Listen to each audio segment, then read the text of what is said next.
Why, hi there, I'm Ron Juckett.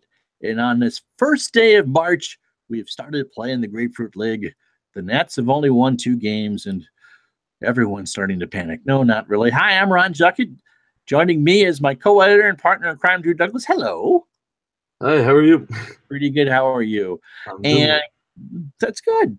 And contributor Ross Shinberg, I pronounced it right, is joining us for the first time. How are you, Ross? I'm doing well. How about yourself? I'm doing fine, thanks. Tell us a little bit about yourself before we actually get into the heart of the program. Well, my name's Ross. I am a college freshman, just like Drew, in Northern Virginia. I've been writing for the site since I think the middle of October is when I joined. I think so. And I've been following the Nats. I've been following them since around 2008, 2009, but not as intently. Around 2014 is when I really started following the team, and I've been hooked ever since. What got you into it? Well, they got really good. I'm not going to lie. I wasn't too big of a baseball fan, but some of my friends are Nats fans, and so I just kind of hopped on the bandwagon, and here I am. Now, if they ever traded for Josh Tomlin. Oh, I'd get his jersey ASAP. I'm thinking about getting his Cleveland jersey. I'm not sure yet. We'll see. You can do that. I got a whole closet full of jerseys. They're awesome. Once in a while, I even wear them. All right. First up tonight was the surprise announcement coming out of West Palm Beach that Bryce Harper had an ingrown toenail removed, which is why the show tonight is titled, Please, No Toe Pics, Bryce Harper, because that's just Drew, this happened once before, right?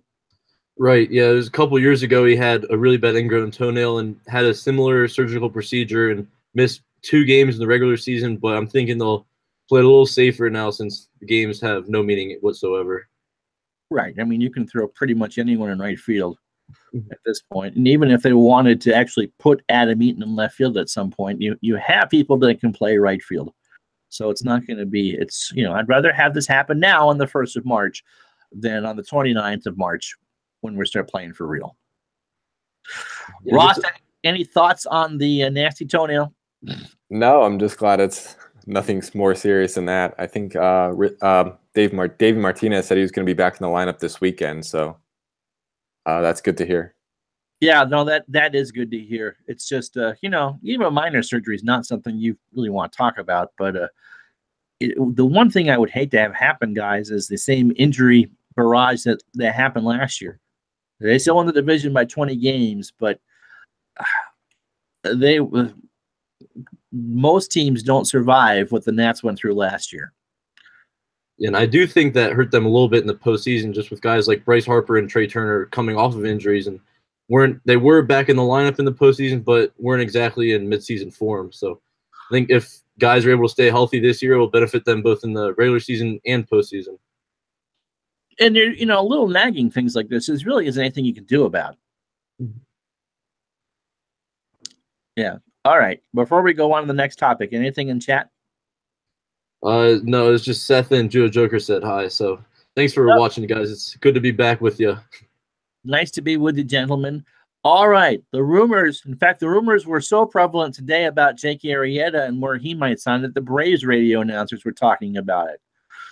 Besides giving pitch-by-pitch updates from how their other split squad team was doing today in Lakeland against the Tigers. So, we'll start with you, Ross. We're now into March. Do you really think the Nats are going to go out and get it, Jake Arrieta or an Alex Cobb or a Lance Lynn, or are we going to see the rotation that is currently in place? I think we'll have the rotation that we have now. I mean, it wouldn't completely shock me if the Nats went out and got somebody, but I think they're comfortable with A.J. Cole as their 5th starter and Roark and Gio kind of rounding out the rotation. I don't think they're going to spend any more money on a pitcher right now. It doesn't make the most sense, and I know I've said this over and over again, but the rumors, despite my better judgment, keep happening. So I guess I'm kind of prepared for that, but Drew, does it really make it? Doesn't it seem to me or to you that we're talking about you're paying potentially $25 million for one start in October? And it really shouldn't matter for the regular season, as Ross says. Yeah, I would think so. I think people have been talking about for a while now that instead of getting a fifth starter, the Nationals really need a third starter for in that postseason in the short series. I think the Nationals would be better off just acquiring a starter at the midseason trade line if that's something they're interested in doing. Because, I mean, AJ Cole pitched pretty well today. He finished off last season pretty well. So I think he'd do a great job, at least as a fifth starter for the time being. I'm with you. I'd rather wait. I'd rather know to see what's there. You're going to know what your needs are by then.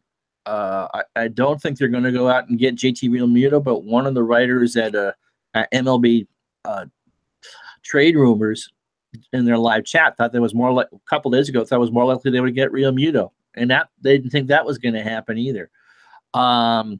Drew, do you think these are, Washington people talking, or is this Scott Boras just trying to drum up interest from anybody?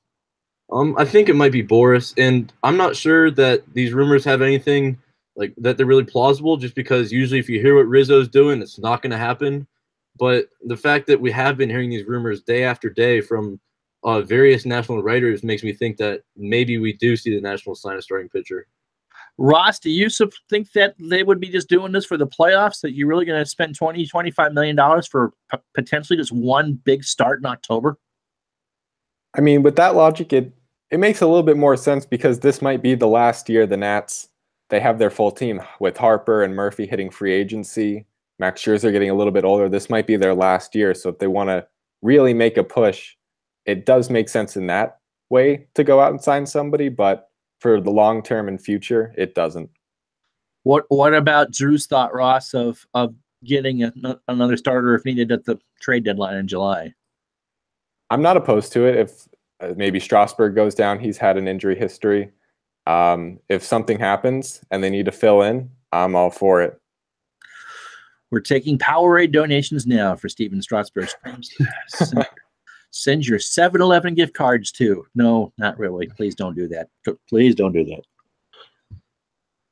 So of the ones that are available, Ross, would you rather take Alex Cobb, Jake Arrieta, or Lance Lynn?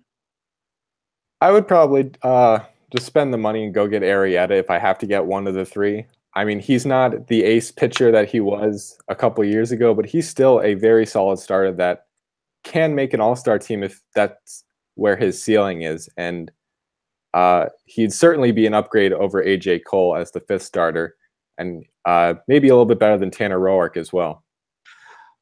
Food for thought as we contemplate that. Cole is out of options, so he either needs to stay on the roster. Doesn't mean it has to be a starter, but he'd have to clear waivers if he goes down. And I'm not sure he could clear waivers. I think if someone would claim him. Same question to you, Mr. Douglas. Arrieta, Cobb, or Lynn? I think I would kind of lean towards either Lynn or Cobb over Arrieta, just long term, because of how many innings Arrieta's pitched recently. He hasn't really hit the disabled list a whole lot, but he's had some kind of minor injuries that probably aren't too concerning, but something to kind of keep in the back of your mind. And just his numbers have really been steadily declining over the last couple of years. So I think if the Nationals sign him, I would really want it to be no more than 2 years. I would take a Wieters type deal for Arrieta with an opt-out after a year, maybe 2. But if there's a 3 after that, then I'd rather have Lynn. I think he's going to be a better pitcher longer. It's worth keeping in mind that Joe Ross is still going to be coming back for the future, and I'm a big fan of him. I might be a little bit biased because we share a name, but I'm a fan of Joe Ross, and I think he can be a really good Nats pitcher. Well, we were talking about that last week, that there are some that believe that Ross will be back as soon as after the All-Star break, which kind of surprised Drew and I, that you could come back from Tommy John that fast. And at that point, we thought that they would go with a 6-man rotation. What are your thoughts on that, Ross? I'm not sure if they would go to a 6-man. I mean, it all depends on how Ross's arm is responding to the pitches. I did see he was throwing a little bit. I don't know how fast they want to rush him back. That's my only concern. That would be my concern. I can't imagine, even if he did come back this year, that they would want him in the playoffs. Mm-hmm. Anyway, he was thrown from 75 feet when camp started, so that's a good sign. But I just, Ross has had injury problems too, and outside of the Tommy John, they're just so conservative with pitchers. I would be really surprised if he pitched this year. All right, 1 week of games almost down. I know that television has been rather limited. We've live tweeted 2, and I've caught parts of 2 others on the radio. And look, there's my cat. Don't hit any buttons. You gonna talk to us? Goodbye. Okay. Your thoughts on the first week? We'll start with Drew. Yeah, I've been really impressed. I know certain guys like Adam Eaton and Ryan Zimmerman haven't played, but they're just getting eased back. But I mean, a lot of roster hopefuls have impressed. Like AJ Cole pitched well today. Eric Fetty pitched pretty well in his second appearance. Victor Robles has played really well. And then a couple guys that are coming off of bad years, like Sean Kelly and Matt Wieters, have both played really well. So I think, obviously, you don't want to read too much into spring training games, especially this early in spring training, but the early results have been promising. Yeah, to see Wieters go 2 for 2 in his debut was very promising. Has Kelly pitched again since that once? I don't believe so. You were right that he pitched well. Dominguez, who's done some DHing, has had some good hitting. And we've seen some good stuff from Jose Marmoleos, which is a lot easier to say than it is to spell. So, I wouldn't really worry about the record. I believe there's only been – the Nats have not played a lot of home games. They've played 2 at Fit Team Ballpark at Palm Beach or whatever they call it.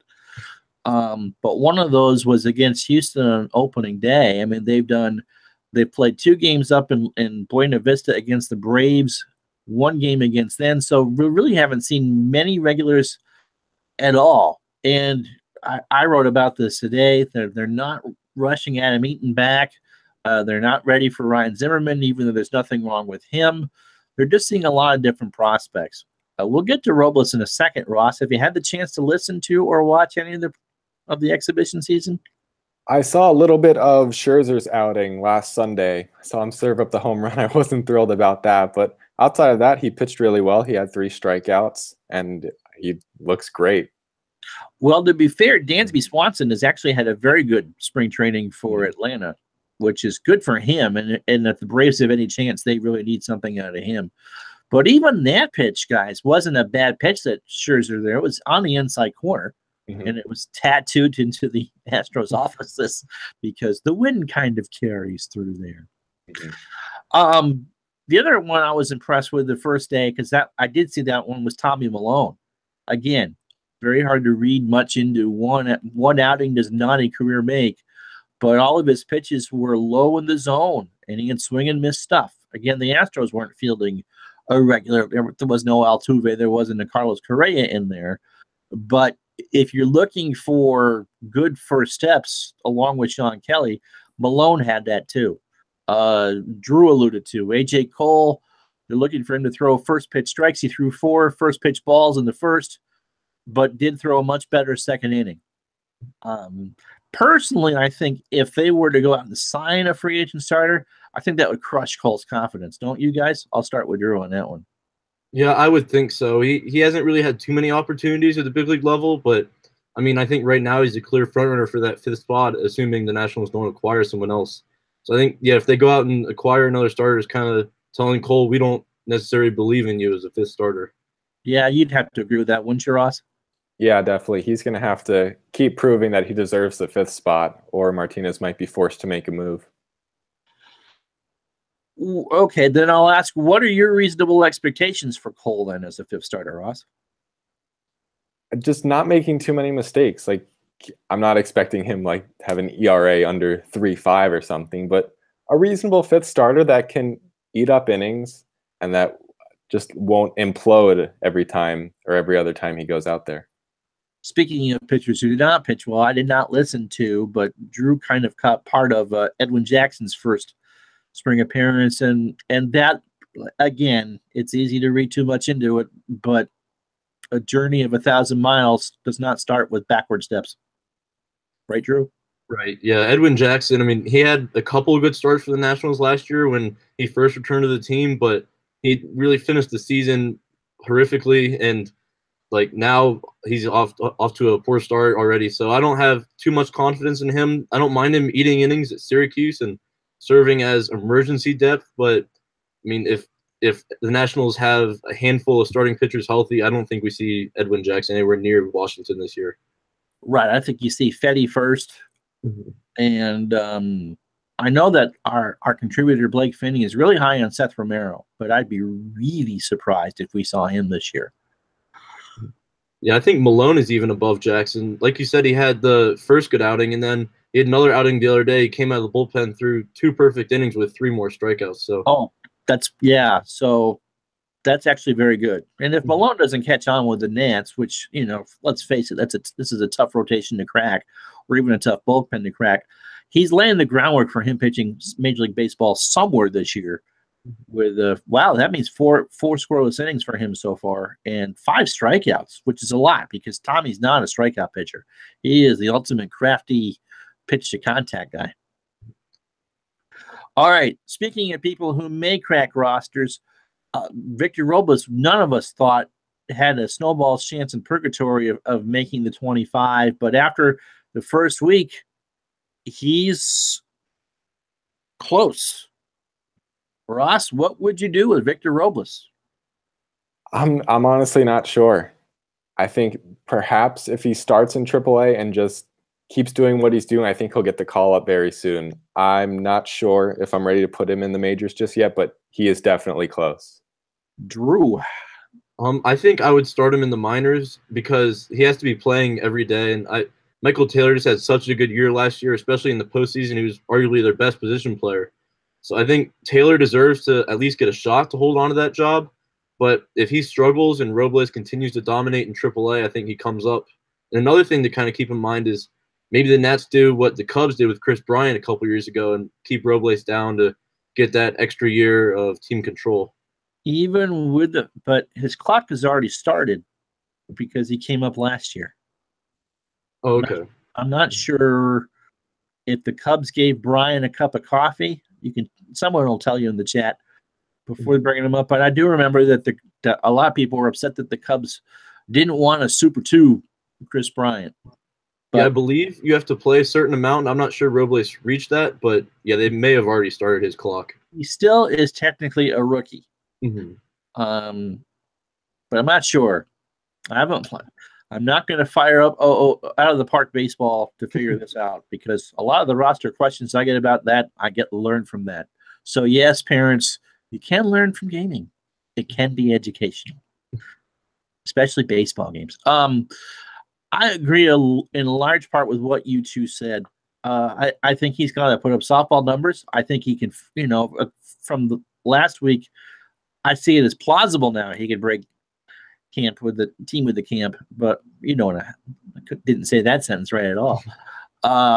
It is possible for him to go to Cincinnati on the Nats roster, which I did not think was possible a week ago. Keep in mind that Brian Goodwin has no options left. Michael Taylor has one. We talked about how cruel it would be for AJ Cole to get demoted.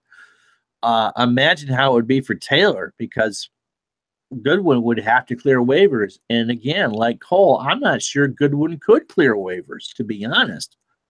I think things kind of settle in, and I think Robles starts the season in Syracuse because he really needs to play every day. We get to a point in May when someone gets hurt or Robles is just hitting the snot out of International League pitching, then yeah, you got to bring him up. But there needs to be a defined role for him up here. And I don't think fourth outfielder is going to cut it. I don't think you can treat him like Wilmer Defoe. Oh, we'll start you a couple days a week, maybe. He needs those at-bats. He's 20 years old. He just can't be sitting there doing nothing.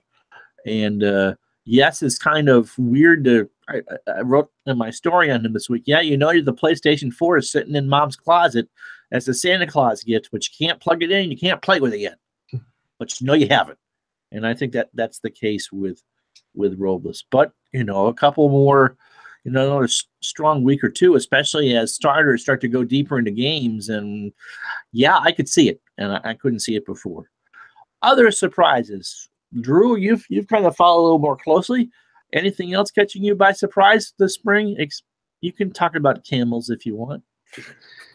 Yeah, I guess I've kind of been surprised by everything that Davey Martinez is pulling out. Obviously, there were the Camels yesterday, and Pitchers are in bucket hats. There's music playing during workouts.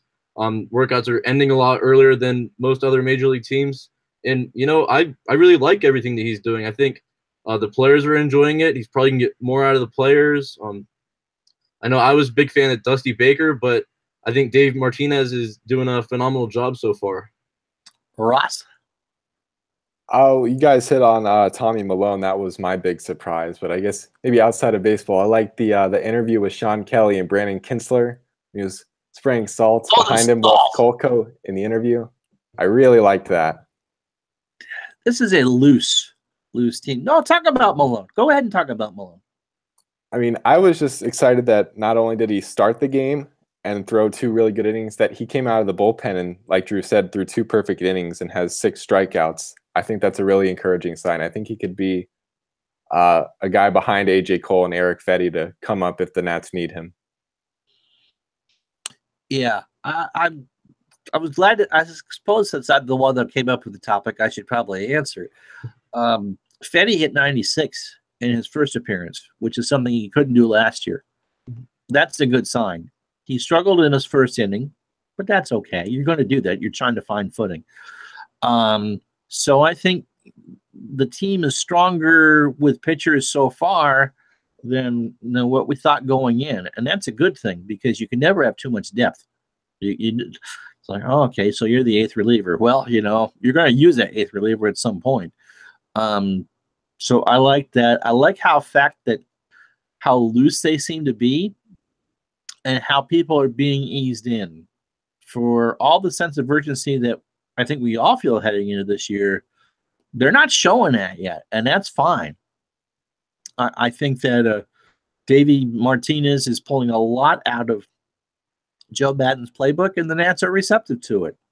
Apparently, there is a camel farm near West Palm Beach because the Braves guys, for 2 or 3 batters, wondered today just how in the world there were camels living in Florida. But hey, it just I didn't see the bucket hats. Spring training is boring. You watch games in the 6th or 7th inning, and they've stopped putting graphics up on pitchers. You have no idea who in the world is playing. It's number 86 pitching the number 97, and you keep waiting for a Redskins game to break out. It's important because we get to see some of these people, and they will leave an impression. But the first couple of weeks, you got to break up the monotony of it. And players are in a lot better shape. So, all right. One thing which I didn't put in the notes, I didn't read the article, but I guess they've done MRIs from baseball, actual Major League Baseballs, in the last 5 or 6 years, and they've noticed a change in the construction of the baseball from 2015 forward. I guess the balls are juiced, Drew. Yeah, it's certainly what it sounds like, and I know the home run numbers over the last couple of years, especially last year, would back that up. It doesn't do a lot of good. It just kind of puts more pressure to try to nibble around the plate, Ross. And obviously, some pitchers could have pitched in any era, but that's not good for the pitchers of the game to know that strikes get pounded an extra 45 or 50 feet. Definitely not, especially for pitchers that have to pitch to contact and sometimes serve up home runs, like my guy Josh Tomlin a couple years ago. Thinking the king of the solo shot, Max Scherzer, even though he definitely last year. Look, we all make mistakes. Some of us do it with writing, and others do it in front of 30,000 people by having by balls flying out of the yard. At least in Scherzer's case, they're solo shots, and they don't really hurt that much. And I can't imagine with this Nats offense that there's going to be a lot of run Scherzer games. Just putting it out there, just from watching his stuff. All right, before we get into to please read this and that, anything in the chat, Drew? Yeah, Judo Joker said that he thinks Kevin Long, who's the Nationals' new hitting coach, is going to give Wieters a Murphy-esque resurgence. I think so. We saw that one game, and they were talking about launch angles, and Wieters really is a good student of the game. I remember last year talking with ESPN's and Eduardo Perez, who really thinks that that Wieters has all the makings of a manager. Which, okay, he certainly is a good on-field captain. I could see where that would go. And because Murph is such a student of that, I can see the rest of the team picking up on that. And even though he only lost 14 pounds, it looks like he lost a lot of weight. I mean, his uniform, I know it's windy in West Palm, but his uniform really blew off him. You don't think that 14 pounds is going to be that noticeable, but it was. Ross, anything for you? No, I don't have any extra thoughts. Okay. Oops, don't blink out at me like that. Uh-oh. Can someone hear me? Okay, now I see myself. We had this trouble last week. I'm not going through this again. All right, so Ross, you do fantasy stuff. What fantasy tip would you like to give out? Fantasy tip. Let's see. I wouldn't be afraid to go get a lot of good rotation pitchers early in the drafts. I'm a pitcher person, so I like to stack my teams with pitchers. So I'd get an early bat and then just keep getting solid rotation pitchers. I feel like there's a lot of value in bats, especially in, I guess, more shallow drafts than I guess more teams. So I would definitely look to get elite starting pitchers early in drafts. And you talked about Turner being a good early round pick too. I did, yeah. I did write about him and how if you're playing in a categories format, he can be maybe a better value than Harper, some other elite players. Who has better whip appeal, Strasburg or Scherzer? That's a good question, actually. I mean, I'm really high on Strasburg this year if he can stay healthy. I mean, he was my Cy Young pick going into last season, but obviously that didn't happen. He got hurt a little bit, but they might be even. I'd probably give the edge to Scherzer, but it would not shock me if Strasburg beat him in that category. Drew, what are you looking forward to most next week? You actually get your first live tweety game on Tuesday. Yeah, finally seeing a game. I'm excited for that. But just hopefully starting to see some guys like Ryan Zimmerman and Adam Eaton play a little bit. I'm not concerned at all because I know they're just easing them back. Zimmerman had a little bit of side stiffness, and there's no sense in rushing it back. I mean, today's March 1st. They don't open the season for another 28 days? Yes. And so they got time to go in, get their reps. I'm not concerned at all, but just excited to finally see those guys again because it's been since October since we saw them actually play in a game. I'd be curious. I really want to see Eaton playing. Jamal Collier, I wrote about Eaton today. Jamal Collier says or thinks that they will use him in a lot of minor league games to control his at-bats. But I really want to see this team has been aggressive on the base pass, and I would love to see Eaton and Harper, or Eaton and Turner in front of Harper, just to see it, just to hear that crack of the bat. All right, what did we write this week? Drew wrote a Bryce Harper's 5 X Factors for the upcoming season. Go read it. Please go read it. Ross did a fantasy piece on, what did you do this week, Ross? Max Scherzer and how he's better suited as a second-round pick. Yeah, I think you'd want a hitter there. Mike Trout. Yeah, well, definitely. What's your thoughts on Ohtani? He homered. I'm very skeptical, honestly. I know he's going to be he's going to pitch and hit. And if I'm remembering this right, I think ESPN is making him one player. There was some debate on making Ohtani the pitcher and Ohtani the hitter. You can draft him twice, kind of, if that makes sense. But yep. I'm really skeptical. I want to see how he can adjust to major league pitching as opposed to what he had in Japan. There are historic baseball games that give you a Babe Ruth and a George Ruth. One a pitcher, because he was a pretty good pitcher. I don't know if you two realize that. He would have been a 300-game winner if all he ever did was pitch. And, of course, he hit a couple home runs in his career. And had stadiums named after him and his numbers retired. And let's not talk about No Nanette and Tea Time for Two and all that. All right, let's see. What did I write about this week? I wrote the Eaton piece today. I don't think I wrote anything really extraordinary this week. 3 takeaways. Oh, that's right. I had 3 early takeaways from spring training. Thanks, Drew. It's nice that I pay attention to my own work.